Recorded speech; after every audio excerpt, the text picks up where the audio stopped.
Hello दोस्तों, कैसे हैं आप सभी लोग। तो सीडीपी की क्लास को कंटिन्यू करते हुए और आपको क्लासेस कैसी लग रही हैं कमेंट सेक्शन में ज़रूर बताएं। और कल क्लासेस नहीं हो पाई थी किसी कारण की वजह से, तो आज से सारी क्लासेस कंटिन्यू आपकी चलेंगी।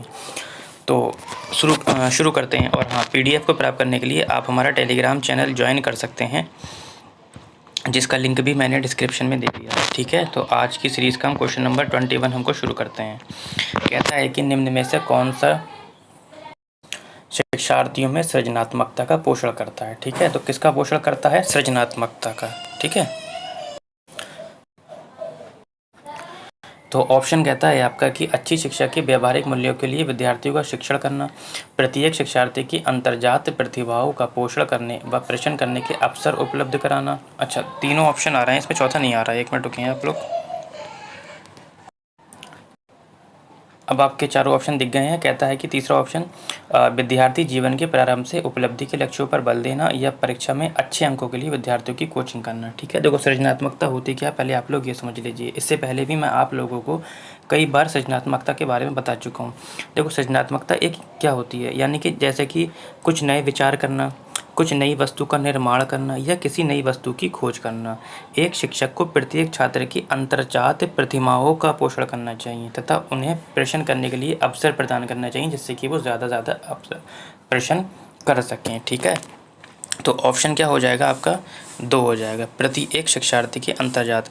ठीक है, अच्छा, ये कहता है कि परीक्षा में अच्छे अंकों के लिए बच्चों को शिक्षा या कोचिंग नहीं देनी चाहिए। और कोचिंग तो वैसे भी धारा मना करती है उसकी आरटीई की। विद्यालय जीवन के प्रारंभ से ही, मतलब जैसे ही बच्चा स्कूल गया है तो उसका फ्यूचर बता दें कि अब आप इंजीनियर की पढ़ाई करना शुरू कर दीजिए, मतलब लक्ष्य को लिए नहीं। अभी तुरंत थोड़ी ना करोगे आप लोग। कह रहे अच्छी शिक्षा के व्यावहारिक मूल्यों के लिए विद्यार्थियों को शिक्षण करना, ऑप्शन ठीक है, लेकिन ये ज़्यादा बेस्ट है ऊपर। ठीक है, आगे बढ़ते हैं। क्वेश्चन नंबर हम 22 की ओर।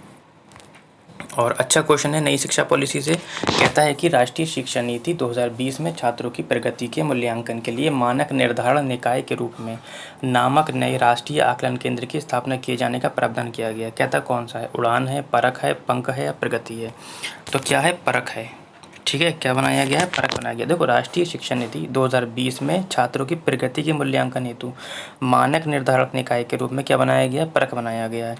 ठीक है, परख नामक नए राष्ट्रीय आकलन केंद्र की स्थापना किए जाने का प्रावधान किया गया है। और साथ ही क्या किया गया है? साथ ही छात्रों की प्रगति, मूल्यांकन तथा छात्रों को अपने भविष्य से जुड़े निर्णय लेने में सहायता प्रदान करने हेतु कृत्रिम बुद्धिमत्ता आधारित सॉफ्टवेयर का प्रयोग भी किया जाएगा। ठीक, आगे बढ़ते हैं क्वेश्चन नंबर 23 की ओर। और ये भी आपका अच्छा क्वेश्चन है। कहता है कि एक बच्चा पहले अपने हाथ से बॉल जैसी बड़ी चीज़ों को पकड़ना सीखता है। ठीक है, पहले पूरे हाथ का इस्तेमाल कर रहा है, यानी कि ठीक है। उसके बाद चिमटी पकड़ने का इस्तेमाल करके एक मटर उठाना चाहता है। ये उदाहरण विकास के किस सिद्धांत को दर्शाता है? देखो, पहले वो पूरी बाजू का इस्तेमाल कर रहा है, यानी कि पीछे वाली चीज़ का, समीप वाली चीज़ का। उसके बाद दूर वाली चीज़ का इस्तेमाल कर रहा है। तो शीर्षगामी का मतलब नहीं हो, ये तो नहीं होगा, क्योंकि शीर्ष का मतलब होता है सर से पैर की ओर। साम्यधारण, ये प्याजे का शब्द है, यहाँ पे प्याजे का साम्यधारण हो नहीं रहा है, ना ही संरक्षण हो रहा है। संरक्षण का मतलब क्या होता है? मैंने आपको बताया था इससे पिछली प्रैक्टिस में कि किसी आकृति से छुपा देने के बाद फिर उस आकृति तक पहुँच जाना संरक्षण कहलाता है, और ना पहुँच पाना संरक्षण का अभाव कहलाता है। साम्यधारण क्या होता है? ये होता है आपका अकोमोडेशन, यानी कि जब पुरानी वस्तु में नई वस्तु का समावेश हो जाता है बिना किसी उसके कारण के, तो इसे साम्यधारण बोलते हैं। लेकिन समीप दूरा विमुख सिद्धांत क्या कहता है कि विकास समीप से दूर की ओर होता है, यानी कि पहले हमारी बाजू का डेवलपमेंट होता है, उसके बाद कोहनी का, उसके बाद हाथ का, उसके बाद उंगलियों का होता है। तो यही तो कह रहा है ना, पहले वो क्या करता है? पूरा हाथ से बॉल को पकड़ता है, उसके बाद अपने उंगलियों से चिमटे से मटर को पकड़ता है। ठीक है, आगे बढ़ते हैं। क्वेश्चन नंबर 24 कहता है कि निम्नलिखित में से कौन सा कथन सही नहीं है? तो आप नहीं पे क्या करेंगे? सर्किल कर लेंगे। कहता है विकास क्रमबद्ध व व्यवस्थित होता है, विकास केवल आनुवांशिक से प्रभावित होता है, या विकास के सभी क्षेत्र एक दूसरे पर निर्भर हैं, या विकास की गति व्यक्तिगत होती है। देखो, विकास क्रमबद्ध एवं व्यवस्थित होता है। बिल्कुल, विकास क्रम से होता है, व्यवस्थित रूप से होता है। क्रम से होता है जैसे शैशवावस्था, फिर बाल्यावस्था, बाल्यावस्था के बाद किशोरावस्था, फिर प्रौढ़ावस्था। ठीक है, कहता है विकास केवल आनुवांशिकता से होता है। तो केवल आनुवांशिकता से नहीं होता है, तो आनुवांशिकता के साथ साथ किसका भी होता है? वातावरण का भी योग होता है। ठीक है, तो यही वाला ऑप्शन आपका गलत हो जाएगा। कहता है विकास के सभी क्षेत्र एक दूसरे से निर्भर होते हैं, बिल्कुल अंतर संबंध का सिद्धांत मैंने आपको बताया था। विकास की गति व्यक्तिगत होती है, बिल्कुल ठीक है, लेकिन ऑप्शन नंबर 2 आपका क्या हो जाएगा, गलत हो जाएगा। ठीक, आगे बढ़ते हैं क्वेश्चन नंबर 24-25 की ओर। देखो लॉरेंस कोहलबर्ग के द्वारा बनने वाला अच्छा क्वेश्चन है। ये कहता है कि लॉरेंस कोहलबर्ग द्वारा प्रतिपादित नैतिक विकास के किस स्तर पर व्यक्ति ये तर्क करते हैं कि मानवाधिकार व न्याय सबसे ज़रूरी है, भले ही सामाजिक कानून के खिलाफ हो या टूट जाए। कहता आज्ञा पालन एवं दंड अभिविन्यास, अच्छा लड़का अच्छी लड़की अभिविन्यास, अधिकारिता एवं सामाजिक क्रम व्यवस्था अभिविन्यास। यह कहता है कि सार्वभौमिक नैतिकता नैतिक सिद्धांत का अभिविन्यास। देखो आज्ञा पालन ये आपकी पहली अवस्था है, सॉरी ये दूसरी अवस्था है, ये दोनों आपकी कौन सी हैं, दूसरी अवस्थाएं, और दूसरी अवस्था की ये उप अवस्थाएँ हैं। ठीक है, जिसमें हम बोलते हैं नैतिक विकास का सिद्धांत।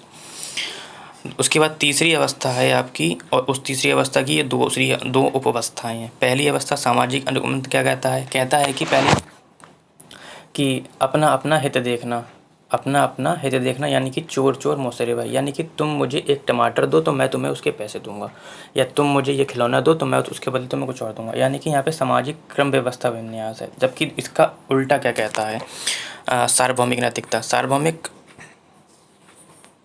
नैतिकता आपकी ये कहती है कि भले ही मैं भूखा रह लूँगा, यानी कि परोपकार करना, यानी कि मैं तो भूखा रह लूँगा लेकिन सामने वालों को भूखा रहने नहीं दूँगा, कितने भी कानून टूट जाएं।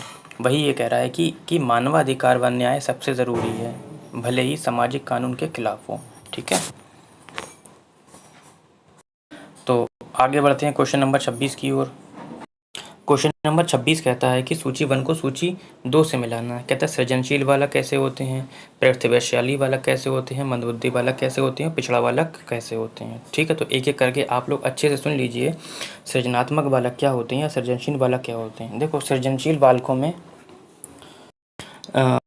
में मौलिक चिंतन की प्रवृत्ति पाई जाती है। किसकी प्रवृत्ति पाई जाती है, मौलिक चिंतन की। इन बालकों में मौलिकता के तत्व पाए जाते हैं तथा इनका दृष्टिकोण सामान्य बालकों से अलग होता है, यानी कि सृजनशील बालक किस में जाएगा, पहले वाले में जाएगा। ठीक, अब प्रतिभाशाली बालक क्या होते हैं। देखो प्रतिभाशाली बालक को ऐसी श्रेणी में ऐसे बालक आते हैं जो अपनी श्रेष्ठ क्षमता अर्थात सामान्य ज्ञान की श्रेष्ठता एवं क्रियात्मक योग्यता के बल पर शैक्षिक उपलब्धियों में विद्यालय स्तर पर उच्च स्थान पर करते हैं या उच्च स्थान प्राप्त करते हैं। तो प्रतिभाशाली बालक कहाँ पे आ जाएंगे आपके, अभी मैंने बताया ये आ जाएंगे। ठीक, अब आ जाओ सी, मंदबुद्धि बालक किसे कहते हैं। मंदबुद्धि बालक वे होते हैं जिनकी बुद्धि इतनी विकसित होती है, इतनी कम विकसित होती है कि उनमें मानसिक क्षमता यानी कि अधिगम की मंद गति कम विकसित हो पाती है। तो इसका ऑप्शन क्या हो जाएगा, अधिगम की मंद गति। पिछड़ा बालक क्या होता है ये भी समझ लीजिए। देखो पिछड़े बालकों को की श्रेणी में ऐसे छात्र या बालक आते हैं जो अपनी आयु वर्ग के अन्य छात्रों की अपेक्षा बहुत कम शैक्षिक उपलब्धि प्राप्त करते हैं तथा समाज विरोधी कार्यों की प्रवृत्ति वाले होते हैं। ठीक है, ये वाला आ जाएगा आपका ये, यानी कि ऑप्शन अब आप देख लीजिए, पहले का पहला फिर तीसरा ऑप्शन नंबर आपका 2 मैच हो रहा है। ठीक है, आगे बढ़ते हैं क्वेश्चन नंबर 27 की ओर। कहता है क्वेश्चन नंबर 27 की अनुभवजन्य अधिगम सिद्धांत की शैक्षिक उपयोगिता निम्नलिखित में से कौन सी हो सकती है। कहता है ये सिद्धांत बताता है कि सीखना सभी तरह से एक उद्देश्यपूर्ण और लक्ष्योन्मुखी प्रक्रिया है। सिद्धांत बताता है कि जब कुछ पढ़ाया जाए अथवा कुछ सीखने के लिए कहा जाए तो उसे अपने समग्र रूप में ही बच्चों के सामने प्रस्तुत करना चाहिए। कहता है तीसरा ऑप्शन के शिक्षार्थियों के व्यवहार को वांछित स्वरूप तथा दिशा प्रदान करने में ये सिद्धांत शिक्षकों की सहायता करता है। और चौथा कहता है कि सिद्धांत की सहायता से शिक्षार्थियों के लिए अधिगम स्रोतों एवं संसाधनों की व्यवस्था करने में सहायता मिलती है। ठीक है, तो अब आप लोग पहले ये समझ लीजिए क्वेश्चन को। सबसे पहले ये समझ लीजिए कि अनुभवजन्य अधिगम सिद्धांत दिया किसने है। ये अमेरिका के वैज्ञानिक किसने दिया है, कार्ल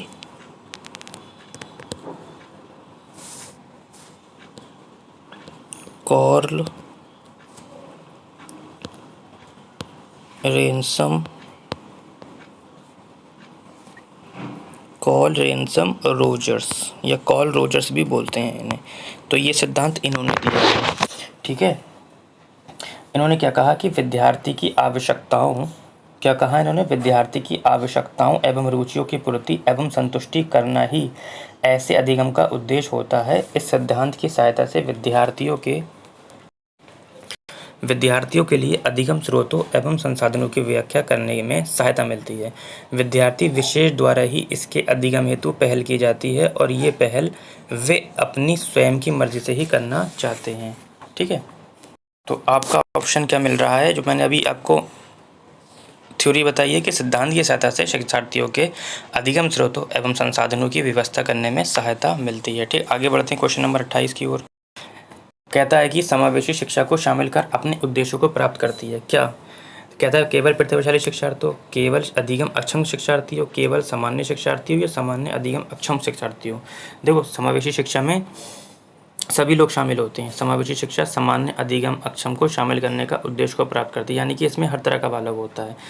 स्कूल कक्षा एक होती है, पाठ्यक्रम भी एक ही होता है, लेकिन पढ़ाया उनकी क्षमता के अनुसार जाया जाता है। ठीक है, तो मैंने पहले भी बताया था केवल शब्द आ जाए तो आप लोग काट दीजिए उसे, तो तीनों तो होंगे नहीं, तीनों काट दिए मैंने। केवल प्रतिभाशाली बालक नहीं होते हैं, केवल मंदबुद्धि बालक नहीं होते हैं, केवल सामान्य बालक नहीं होते हैं, उसमें सभी तरह के बालक होते हैं। ठीक है, आगे बढ़ते हैं क्वेश्चन नंबर 29 की ओर। ये क्वेश्चन भी कई बार ले चुका हूँ कि लिखने, चलने, टहलने, बोलने की अक्षमता होती है। अप्रेक्सिया, डिस्फेजिया, अफेजिया या डिस्ग्राफिया। ठीक है, देखो, डिस्ग्राफिया किससे संबंधित होती है? लिखने से संबंधित होती है। किससे?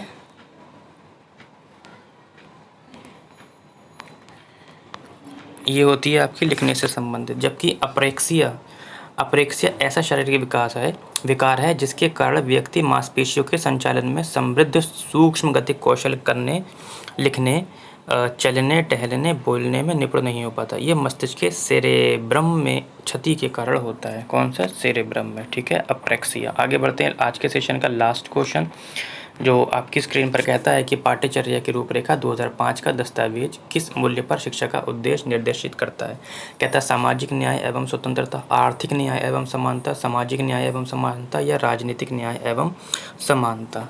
ठीक है, तो देखो, राष्ट्रीय पाठ्यचर्या की रूपरेखा 2005 का उदाहरण रविंद्रनाथ टैगोर के निबंध सभ्यता और प्रगति से प्राप्त हुआ है। ठीक है, ये आपको अभी तक पता नहीं होगा कहाँ से प्राप्त हुआ है। रविंद्रनाथ टैगोर के निबंध उस निबंध का नाम क्या था? सभ्यता और प्रगति से प्राप्त हुआ है, जिसमें इन्होंने बताया कि सृजनात्मकता और उदार आनंद बचपन की कुंजी है और नासमझ वयस्क संसार द्वारा उनकी विकृति का खतरा है। सामाजिक न्याय एवं समानता के संवैधानिक मूल्यों पर आधारित एक धर्मनिरपेक्ष, समतामूलक और बहुलतावादी समाज के आदर्श से प्रेरणा लेते हुए इस दस्तावेज में शिक्षा का उद्देश्य शामिल है, यानी कि ऑप्शन नंबर आपका हो जाएगा 3। तो क्लास कैसी लगी कमेंट सेक्शन में आप लास्ट में ज़रूर बताएं।